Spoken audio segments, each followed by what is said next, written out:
Hello everyone, welcome to this amazing platform of our channel Panesha for Competitive Examinations and I am Piyush। तो इस particular session में हम general awareness पनेशा course ये आपका 2.0 version है। 1.0 version के मैंने आपको 14 या 15 क्लासेस दिए हुए हैं। जाके एक बार प्लेलिस्ट चेक कर लेना, उसमें से बहुत सारे क्वेश्चंस वो बस 14-15 सेशंस हैं। और उससे ही आपका अभी जो NTPC CBT 2 हुआ है उसमें बहुत सारे क्वेश्चंस देखने को मिले हैं। तो जो भी क्वेश्चंस कराता हूँ उनका एक्सप्लेनेशन देता हूँ, वो करना बहुत ज़रूरी है बिकॉज कहीं ना कहीं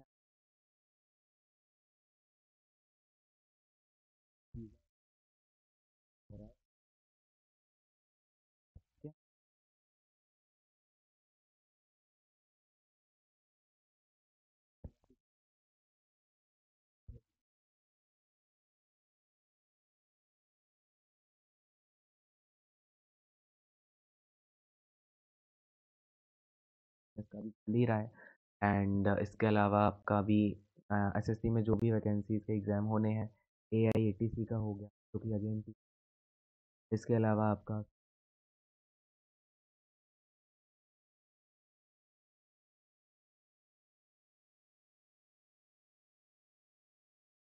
करेगी, ठीक है। तो जो भी चीज़ें कराऊँ उनको बिल्कुल तुरंत क्लास के जिस दिन आपको क्लास कराई जाए उसी दिन आपको माइंड में अपने सारी की सारी चीज़ें फिट कर लेनी है, ठीक है।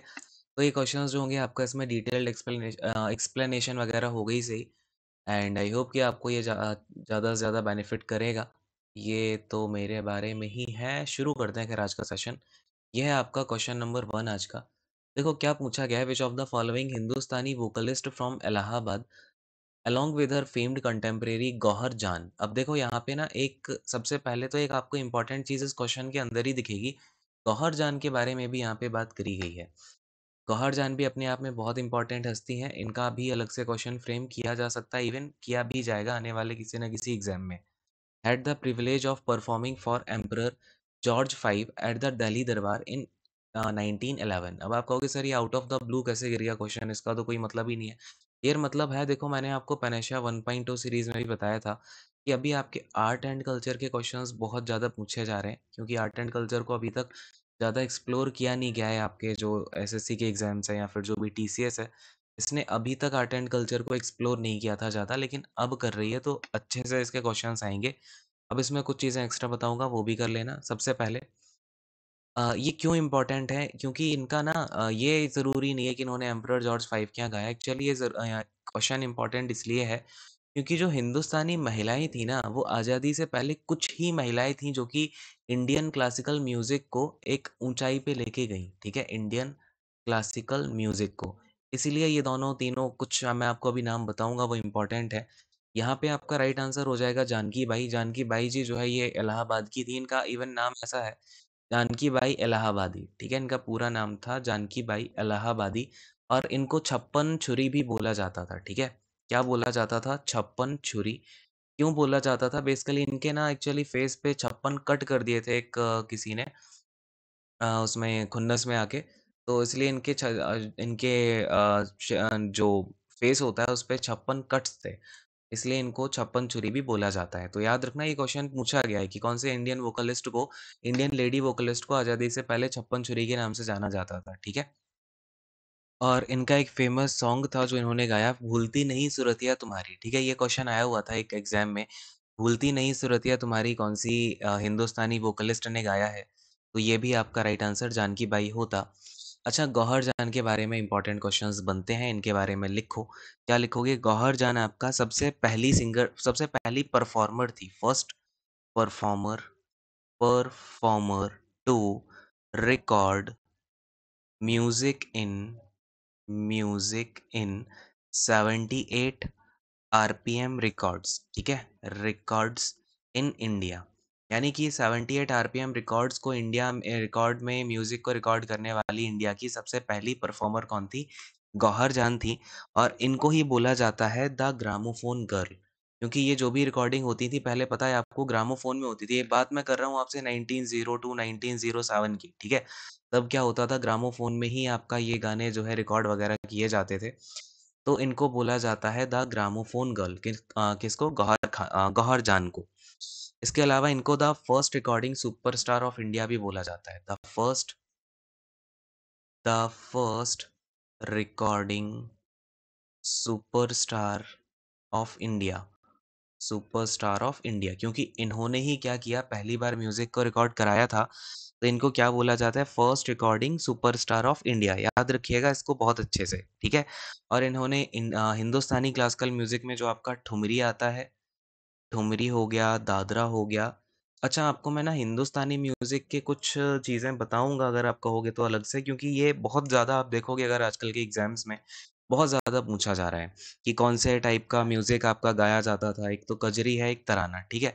इन्होंने इन चार जो है type of Hindustani classical music में काफ़ी सारे गाने दिए, ठीक है। अच्छा, यहाँ पे आपको दिख रहा होगा नाम शोभा अभ्यंकर। शोभा अभ्यंकर जी भी एक म्यूजिकोलॉजिस्ट थी। इनके बेटे का नाम था अभय करके, इनके बेटे का नाम था, या संजीव, आई गेस संजीव था।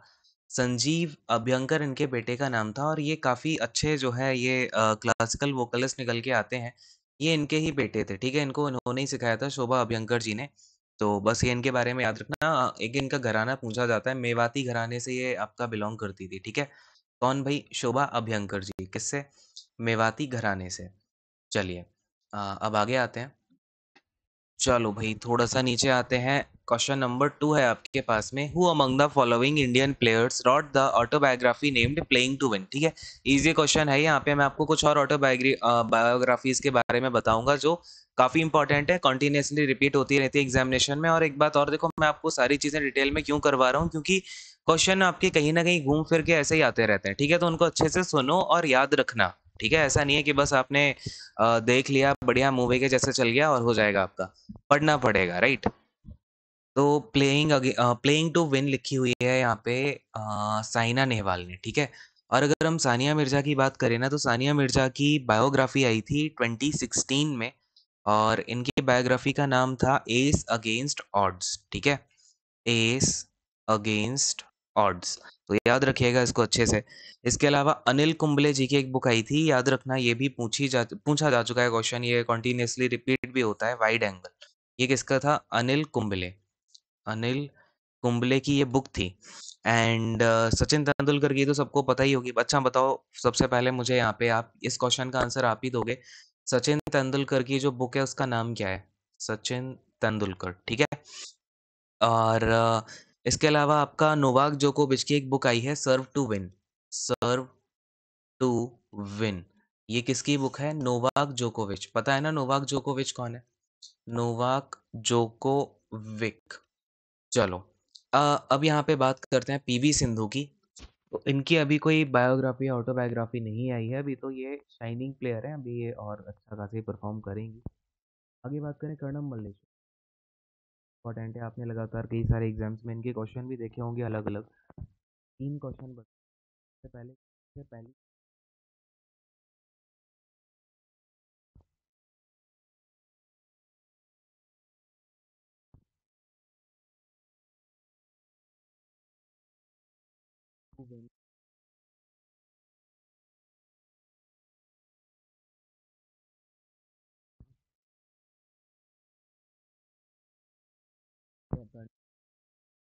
मेडल 1000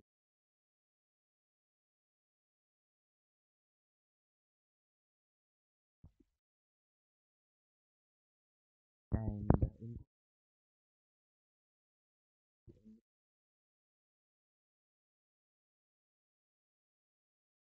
हाँ 1990,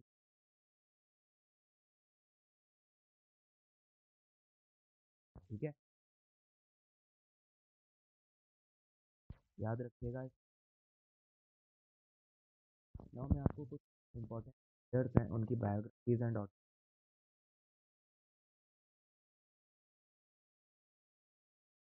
तो सबसे पहले नंबर पे आपके पास में ऑटोबायोग्राफी गोल्डन गर्ल, ठीक है। गोल्डन गर्ल, ये ऑटोबायोग्राफी है किसकी? पीटी उषा की। पीटी उषा के बारे में तो सबको पता ही होगा। ये क्या है? इनकी ऑटोबायोग्राफी है। दूसरे नंबर पे ऑटोबायोग्राफी आती है मिल्खा सिंह की। इनकी जो ऑटोबायोग्राफी है इसका नेम है the race of my life. Of my life, autobiography का मतलब क्या होता है? इन्होंने अपनी खुद लिखी हुई है कहानी की, जो भी स्टोरी रही है इनकी, और बायोग्राफ़ी का मतलब होता है इनकी ज़िंदगी की कहानी है जो किसी और ने लिखी हो, ठीक है? तो ये फ़र्क होता है। ऑटोबायोग्राफ़ीज़ इसलिए हमेशा इम्पोर्टेंट होती हैं बिकॉज़ उन्होंने उनके द्वारा के बाद आता है आपका अनब्रेकेबल। अनब्रेकेबल ये आपका लिखा गया है टी कॉम की जो है यहाँ पे ये ऑटोबायोग्राफ़ी अगेन ये स्टार्टिंग में मैं आपको सारी ऑटोबायोग्राफ़ीज़ ही लिखा रहा हूँ। आपकी straight from the heart, straight from the heart ये है उनकी कपिल देव की, ठीक है? कपिल देव।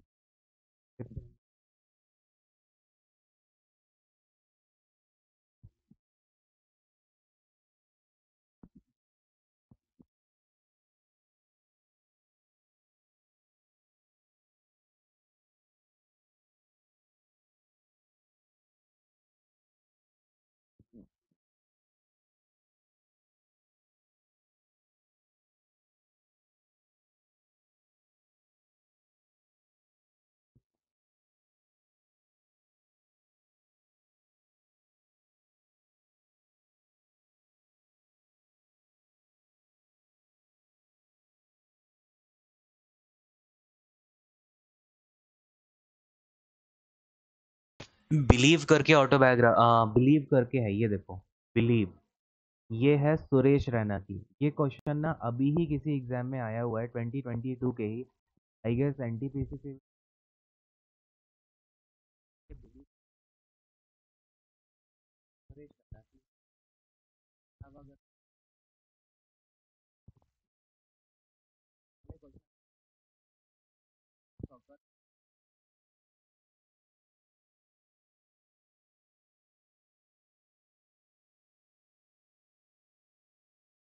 तो सुना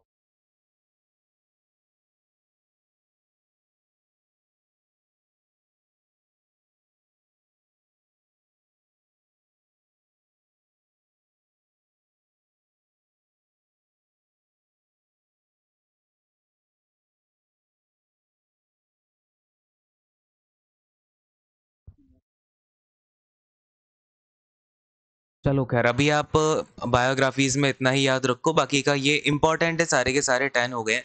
बाकी का हम आगे धीरे धीरे सेशंस में करते जाएंगे।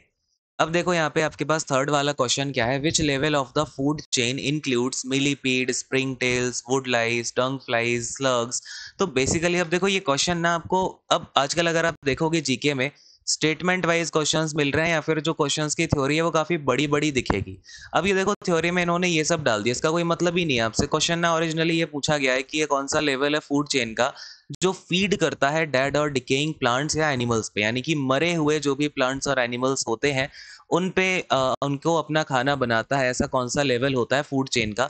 अब आप क्या कर सकते हैं इस क्वेश्चन से, एक बहुत इंपॉर्टेंट बात है कि आप ये याद रख सकते हो मिलीपीड हो गया, स्प्रिंग टेल हो गया, वुड लाइस हो गया, डंग फ्लाइज और स्लग्स, ये सारे के सारे कौन से लेवल में आते हैं फूड चेन के, लोएस्ट लेवल में, जहाँ पे वो लोग क्या करते हैं मरे हुए प्लांट्स या एनिमल्स पे अपना गुजारा चला रहे होते हैं, ठीक है? अब क्वेश्चन ये आपका सेम कहीं ना कहीं पूछेगा ये कि जो मिलीपीड है, स्प्रिंग टेल है, ये कौन से लेवल ऑफ फूड का एग्जाम्पल है, ऐसे करके भी पूछ सकता है, ठीक है? तो कोई भी क्वेश्चन आपको दिखाई देना तो उसका इधर उधर जो भी एनालिसिस है ना पूरा किया करो 100%।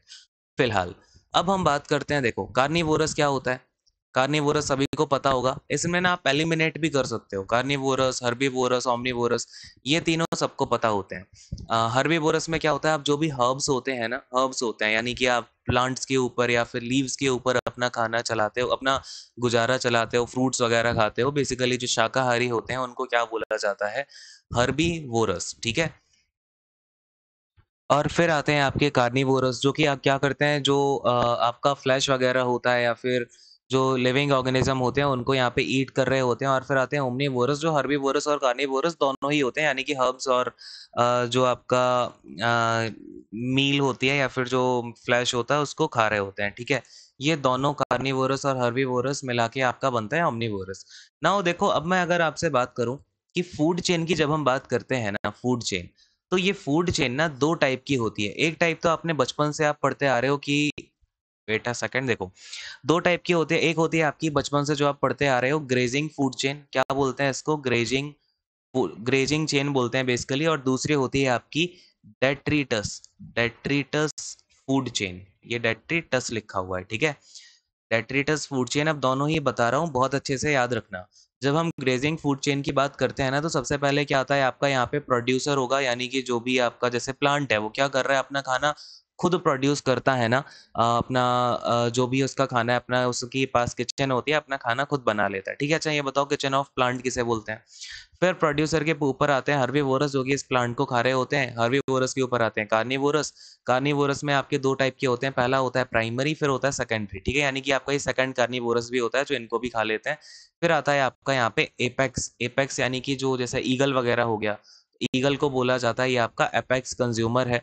लेकिन जो डेट्रिटस फूड चेन होती है ना, इसमें क्या होता है, अलग अलग टाइप के ऑर्गेनिज्म होते हैं। जैसे कि आप बात करोगे, अगर हम देखें एल्गी की, तो क्या आपको इस वाली फूड चेन में एल्गी दिख रही होती है? नहीं दिख रही होती है ना। तो ये जो एल्गी हो गया, या फिर आपका बैक्टीरिया हो गया, या आपका फंजाई हो गया, या आपका प्रोटोजोआ हो गया, तो ये सभी कहाँ जाते हैं? ये सभी आते हैं आपका डेट्रिटस फूड चेन के अंदर, ठीक है? तो ये स्टार्ट कहाँ से होती है? जैसे ये देखो, आपकी ये वाली जो ग्रेजिंग फूड चेन है, ये स्टार्ट कहाँ से हो रही है? प्रोड्यूसर से हो रही है। तो ऐसे ही जो आपकी डेट्रिटस फूड चेन होती है ना, ये स्टार्ट होती है डेड ऑर्गेनिक मटेरियल से। डेड ऑर्गेनिक मटेरियल से ये वाली फूड चेन होती है आपकी स्टार्ट। बात की गहराई को समझ पा रहे हो? यानी कि कोई, अब इसमें ना ऑर्गेनिक मटेरियल का मतलब क्या होता है? जो प्लांट होता है ना, वो भी ऑर्गेनिक मटेरियल है, या फिर आपका कोई एनिमल है, वो आपका मर गया और जब वो उसमें डिके होना स्टार्ट हो जाता है, तो ये भी क्या है? ऑर्गेनिक मटेरियल ही है। तो स्टार्टिंग होती है आपका, कोई भी आदमी या फिर आपका कोई प्लांट मर गया है। अब ये जो फूड एनर्जी है ना, इसे खाते हैं डिकम्पोजर्स। कौन खाते हैं? आपने देखा होगा, कोई अगर किसी की बॉडी पड़ी होती है ना, जैसे आपने देखा हो कभी कोई ऑर्गेनिज्म मर गया, तो धीमे धीमे क्या होता है, उसको वो डिकम्पोज होना स्टार्ट कर देता है। तो उसको जो खाते हैं ना, उसकी बॉडी का धीमे धीमे खा रहे होते हैं, डिकम्पोज कर रहे होते हैं, उनको बोला जाता है डिकम्पोजर्स, ठीक है?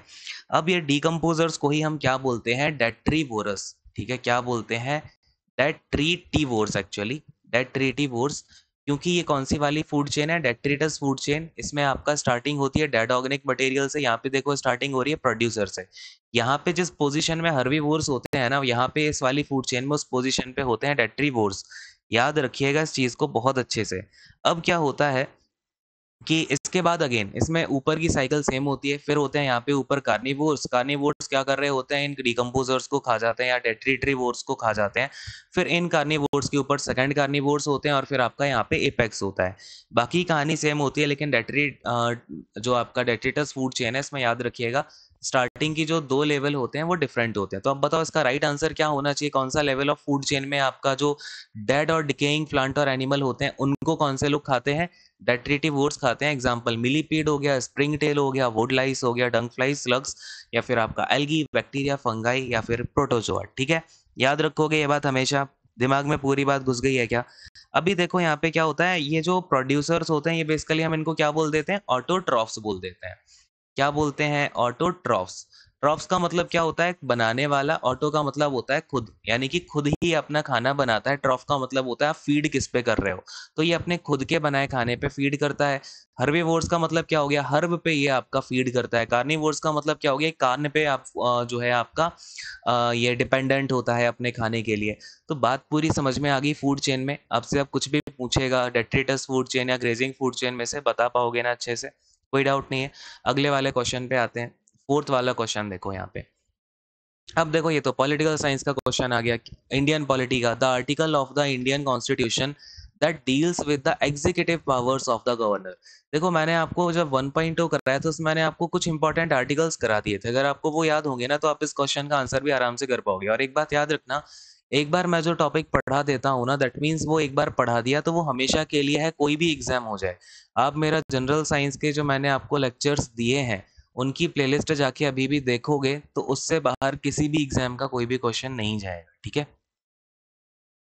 अच्छा ये तो पता है ना कि गवर्नर का जो एज लिमिट होती है ना, वो 35 ईयर, यानी कि आपकी एलिजिबिलिटी जो है, बेसिकली एज लिमिट बोल रहा हूँ, एलिजिबिलिटी होती है आपका 35 ईयर्स की होनी चाहिए। ये एग्जाम में अभी क्वेश्चन पूछा गया। तो एग्जीक्यूटिव पावर जो है गवर्नर की, वो है आर्टिकल 154 में। और 2-3 बातें और याद रखना जो अलग-अलग पूछी जाती हैं। एक सबसे इम्पोर्टेंट क्वेश्चन, आपको पता है 42nd अमेंडमेंट हुआ था हमारे आर्टिकल में, सॉरी हमारे कॉन्स्टिट्यूशन में 42nd अमेंडमेंट। अब आप मुझे सबसे पहले तो ये बताओ 42nd अमेंडमेंट को और क्या बोला जाता है? एंड इसके अंदर ना एक ये अमेंडमेंट हुआ था कि जो आपका प्रेसिडेंट है, प्रेसिडेंट को जो काउंसिल ऑफ मिनिस्टर्स होगी यानी कि जो सीओएम होती है, वो जो भी एडवाइस करेगी वो उसे मानना ही मानना पड़ेगा। लेकिन पता है गवर्नर के केस में ऐसा नहीं होता। गवर्नर अपने खुद के डिस्क्रेशन यानी कि खुद की मर्ज़ी से जो चाहेगा वो डिसीज़न लेगा। जो काउंसिल ऑफ मिनिस्टर होती है, एक गवर्नर के लिए भी होती है, ठीक है? लेकिन गवर्नर अपने खुद के डिस्क्रेशन पे फंक्शन करेगा यानी कि उसके पास कुछ ऐसा नहीं है कि अगर काउंसिल ऑफ मिनिस्टर ने कोई एडवाइस दे दी या कुछ बोला कि ऐसा करना है, तो वो करेगा ही करेगा। तो इस केस में आप देखोगे तो गवर्नर के पास ज़्यादा पावर होती है एज़ कंपैरेटिव टू प्रेसिडेंट, क्योंकि प्रेसिडेंट के हाथ बंधे हुए हैं, जो सीओएम बोलेगी यानी कि काउंसिल ऑफ मिनिस्टर वो करना ही करना पड़ेगा, लेकिन गवर्नर अपने हिसाब से काम करता है। ये बात बोली गई है आर्टिकल नंबर 163 में, याद रखिएगा ये भी बहुत इंपॉर्टेंट आर्टिकल है, ठीक है? एंड अच्छा आपको ये चीज़ पता है कि हम बड़ी आसानी से ना प्रेसिडेंट सॉरी गवर्नर के बीच में जो आर्टिकल्स होते हैं ना, उनको रिलेट करके याद कर सकते हैं। कैसे? देखो एक बारी, अगर आपको याद नहीं है ना, तो अभी यहाँ के यहाँ भी याद करके जाना है, ठीक है? प्रेसिडेंट हो गया, गवर्नर हो गया, कैसे याद रखोगे? प्रेसिडेंट का जो पोस्ट होती है, यानी कि प्रेसिडेंट की जो पावर्स हैं, वो या फिर बेसिकली प्रेसिडेंट की एक पोस्ट होगी सबसे पहले तो, ये कौन से आर्टिकल में बताया गया है? 52 में। अब 52 में आप क्या करो भई +1 यहाँ पे कर दो और 1 आगे लगा दो, यानी कि 153। आर्टिकल नंबर 153 में क्या है? पोस्ट ऑफ गवर्नर के बारे में है। ऐसे ही अगर हम देखेंगे यहाँ पे आर्टिकल नंबर 53 में क्या बोला गया है? पावर ऑफ प्रेसिडेंट यानी कि पावर्स ऑफ प्रेसिडेंट जो है उसके पास क्या-क्या होती हैं, इनके बारे में ये बताया गया है आपका आर्टिकल नंबर 53 में। ऐसे ही आर्टिकल नंबर 154 में बताया गया है पावर्स ऑफ गवर्नर। अगेन इनको ही बोला जाता है एग्ज़ीक्यूटिव पावर्स ऑफ प्रेसिडेंट या फिर गवर्नर, ठीक है? फिर ऐसे अगर आप देखोगे आर्टिकल नंबर 54 में बताया गया है इलेक्शन ऑफ प्रेसिडेंट। तो आपका यहाँ पे आर्टिकल नंबर 155 में क्या बताया गया है? इलेक्शन ऑफ गवर्नर, ठीक है? तो देखो इतनी कितना यहाँ पे आपका अगर ऐसे रिलेशन बना-बना के याद करोगे, तो आपके 6-7 आर्टिकल तो आप ऐसे ही याद कर जाओगे। अब अगर आप प्रेसिडेंट की बात करो तो इसके और भी थोड़े से इंपॉर्टेंट आर्टिकल्स होते हैं जो आपको याद रखने हैं। 61 वाला तो एक तो ये क्या कर सकता है, इम्पीचमेंट आपका यहाँ पे हो सकता है प्रेसिडेंट का, कौन से आर्टिकल के अकॉर्डिंग? 61। 72 आर्टिकल में क्या होता है कि इसके पास होती है पार्डनिंग पावर जो हमारे देश के प्रेसिडेंट होते हैं। देन 74, अब जो मैंने आपको बताया था ना कि आर्टिकल नंबर 164 में क्या बोला गया था कि अपना अम सॉरी 163 में आपसे क्या बोला गया था कि गवर्नर के पास ये पावर होती है कि वो सीओएम की बात सुने यानी कि काउंसिल ऑफ मिनिस्टर की बात सुने या ना सुने। लेकिन यहाँ पे आपका आर्टिकल नंबर देखो 74, आर्टिकल नंबर 74 बोलता है कि सीओएम यानी कि जो काउंसिल ऑफ मिनिस्टर्स है, वो एडवाइस करेगा प्रेसिडेंट को और प्रेसिडेंट को उनकी बात माननी ही माननी पड़ेगी, ठीक है? फिर ऐसे ही आपका आता है ऑर्डिनेंस को लेके, ठीक है? अभी आपने देखा ऑर्डिनेंस का काफ़ी यूज़ किया गया, प्रेसिडेंट के पास क्या होती है पावर, आर्टिकल नंबर 123 के अकॉर्डिंग इसके पास होती है ऑर्डिनेंस निकालने की पावर, ठीक है? तो ये क्या कर सकता है, कोई भी आपका अगर रूल निकालना है ना हमें जल्दी-जल्दी में, तो ये प्रेसिडेंट का साइन करके निकाला जा सकता है। ऑर्डिनेंस निकाल के कोई भी कानून बना सकते हैं। 123 में होता है ये प्रेसिडेंट के पास में, ऐसे ही आपका 213 के अंदर ये पावर होती है गवर्नर के पास में इन अ स्टेट, ठीक है? क्लियर है ये वाली बात? अब क्या हो गया यहाँ पे और हाँ, आर्टिकल नंबर 78 और आपका इम्पोर्टेंट है प्रेसिडेंट को लेके कि प्रेसिडेंट क्या कर सकता है, कोई भी अगर इसे इन्फॉर्मेशन चाहिए है, तो किससे माँगेंगे ये इन्फॉर्मेशन? इन्फॉर्मेशन माँग सकते हैं किससे? पीएम से, ठीक है? तो याद रखना ये कुछ आर्टिकल्स आपका कंटीन्यूअसली आप देख रहे हो रिलेट हो रहे हैं किसके साथ? गवर्नर के साथ, तो दोनों को ही साथ के साथ याद रखना होता है। तो एक बार आप मुझे कमेंट करके बता देना ये सारे आर्टिकल्स मैं आपको जो भी इम्पोर्टेंट है एक सेशन में करा दूंगा अगर हो पाएगा तो। लेकिन कमेंट सेक्शन में बताना कराने या नहीं कराने हैं, बाकी का हम अगले वाले सेशन में कवर करेंगे। एक बार आपका रिस्पांस वगैरह क्या रहता है देखने के बाद, क्योंकि अगर आप ठीक ठाक रिस्पॉन्स करोगे तभी इस सीरीज़ को आगे बढ़ाएंगे। क्लियर है कि बहुत मेहनत लगती है सारे के सारे इंपॉर्टेंट क्वेश्चंस निकाल के उनको ही पूरा एक्सप्लेन करने में। तो ये सारी की सारी चीज़ें हैं जो भी, और एक बार आप टेलीग्राम चैनल को ज्वाइन कर लेना, सेम नाम से है, पनेशिया फॉर कॉम्पिटिटिव एग्जामिनेशंस, उसको सर्च करोगे टेलीग्राम पे तो मिल जाएगा। 19 के लमसम इसके सब्सक्राइबर हैं, इसको ही ज्वाइन करना, फेक वाले को मत करना। एंड बस यार एंड करते हैं। Thank you so much, god bless you all, take care and bye bye. जो भी शेड्यूल होगा वो टेलीग्राम पे ही डालूंगा। Okay, bye.